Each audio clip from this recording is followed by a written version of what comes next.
Hello and welcome to another Word from the Street and me, David Ford from Expert Link. And excitement, intrepidation, fear, it is all going on right now, and I am not talking about football. No.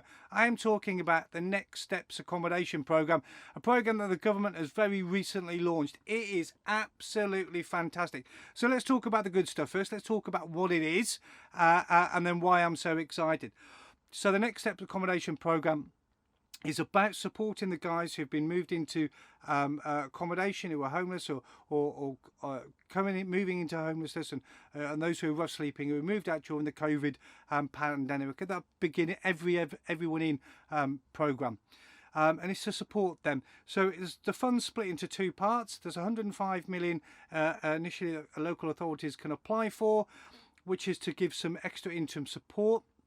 There's a bigger fund of 161 million, and that's for about building longer term support and housing for people for long term move ons. And that has to be, there's some criteria around that. It's part of the 3,000 odd units the government has promised to deliver, which is really good news. So it has to form part of a national asset, I think, and there needs to be support built in for someone, for people. So who are moving into it. So that's absolutely incredible news. But the best bit, the absolute best bit, is within all of this, in the guidance on how to apply it, is a whole piece on co-production. Section 5, a whole section, it's all about co-production and what people need to do, or what local authorities or areas need to do in order to get access to the funding, to get their bids through. And let me read a little bit of it, just one little piece of it.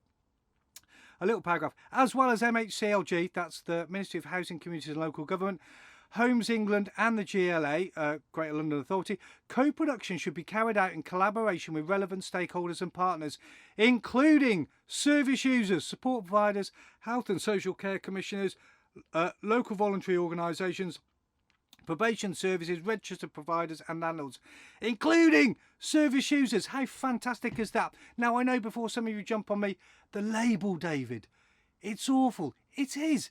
But do you know what? I'll take that 10 times out of 10. If the choice is between being called a service user and not getting co-production, or being called service user and getting co-production, I should say, I'm happy being called a service. Blimey, I've had so many labels all of my life. I can cope with service user if it means that we get co-production. This is fantastic news. So let's put some credit where it's due. Credit to government here, or MHCLG, certainly the part that we work with, on the amount of co-production that they've done. And they are doing co-production. I think this is why the call out to local authorities to it. So within the framework that they work, they absolutely, so they've got a fund there for recovery. So they're working with drug and alcohol services. I know they've done stuff with the DWP. I know the conversations on health all the time and with health and stuff like that. I know they speak to local authorities. They've got the Rough Sleepers Advisory Panel, and I'm there certainly to bring that lived experience part into it. We've been communicating, or we speak to them on a regular basis. We have our National Advisory Panel that has been briefing them throughout the COVID on a weekly basis initially, and as it's dropped off the COVID thing, now on a fortnightly basis. But they've been giving them briefs on a really regular basis. And do you know what? Some of them have been on co-production training, which is even fantastic. So in the big scheme of it, they're doing what they can within the framework they work. Co-production. Could they do better? Yeah, of course they could. But so could I, and so could you. But right now, this is fantastic what they've done. So where does the fear come in then, David? I'll tell you where the fear comes in. Is there's two things. One is the timeline. There's only a 5-week window in order to get your bids written and in, and I think that's going to be a real issue. I think that's going to be a real challenge for local authorities to get the bids in if they're going to do genuine co-production. So the second thing for me is that I think that there's going to be some real barriers and blocks to making sure that lived experience service users are involved in this process. And I think that local areas are going to struggle to get over it. Why? Well, I've already got my feelers on the ground, and already I'm starting to hear from people that actually there aren't that many areas who are overtly and actively seem to be getting voice of lived experience in it. So I think there's some challenges there, and I think that's around fear and knowing how to do it, not just the time, but fear and knowing how to do it, and all sorts of other barriers.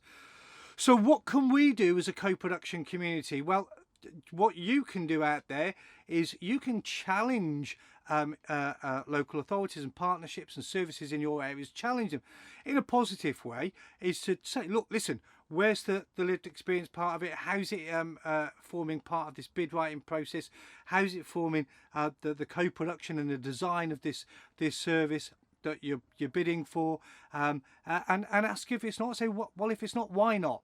And how you can improve it. I think that's what you can do. And I certainly think that we can, as an organisation and community, challenge that, not just specific local authorities, but across the board, we can do that. I think as an organisation, we can be going back to MHCLG and say, well, look, listen, we don't think this is happening, because we will hear. We will be hearing out from the ground whether we think it's happening or whether we don't think it's happening in a genuine way. And we can be going to MHCLG, and maybe there's something about asking MHCLG to extend the timeline a little bit to make sure that we can get that co-production in. The second thing that we can do, you can do, and I can do, or we can do as an organisation, as individuals, we can offer our support. You know, you've got to remember there are lots of barriers around bringing in that lived experience, you know, expectations, fear what people are going to say. There's all sorts of stuff going on, you know, skills, have we got the skills and assets to bring that voice in, and everything. Well, actually, if you're out there and your community's that lived experience and you're used to it, offer your services up. Go and offer to help and say, look, listen, I'll help you gather up that information. We can certainly support. If you contact us, we'll do the best with the limited resource we've got to help you. Maybe there's a copy of a survey that we've done that you can use that as a blank to go and do some surveys maybe and ask people. And so there's maybe that. I think we as an organisation can do that. We can put on training and webinars and stuff like that, which we absolutely will. We've got our next conversation on co-production is going to be all about this, to see if there's things out there that we're missing that maybe we should be offering up to support and help. And I've also got a webinar lined up within the next couple of weeks, which is about helping local authorities and areas to overcome some of those barriers, recognising what those barriers are, overcoming them, maybe some methods on where you can work, and certainly the 3 things that you must be doing, absolutely must be doing, to ensure that you gather that or collect those voices and make sure that they're in the bid. So we're putting on those couple of things, but I'm sure there's so many more things that we can do. What we mustn't do is let this opportunity slip. MHCLG, the government, has opened the door. You know, there's a lot of people pushing back on it because of those fears and stuff like that. Understandably, what we've got to do is just hold the door open a little bit and just coax people through it into that world of co-production. Guys, I'd love to hear what's going on in your area. I'd love to hear what's not going on in your area, the challenges you have, our lived experience being part of your teams, why you think they are or they're not, and all the rest of bits and pieces. Please do let us know. You can do that in the comments below, email us, contact us on our social media. Absolutely love to hear from you. If you've not subscribed yet, subscribe to the channel. Pop over here now, ring the bell, that's the one, ding dong. Become a subscriber so you don't miss any of these, and also go over to our website if you've not already and sign up to the newsletter, because that'll fortnightly newsletter will let you know what's happening in the world of co-production, what we're doing, and the opportunities that are available for you. Okay, so I think that's enough from me. Until next time, guys, I love you all, but until next time, stay safe. Don't give up. Don't give up. Don't give up. No matter what.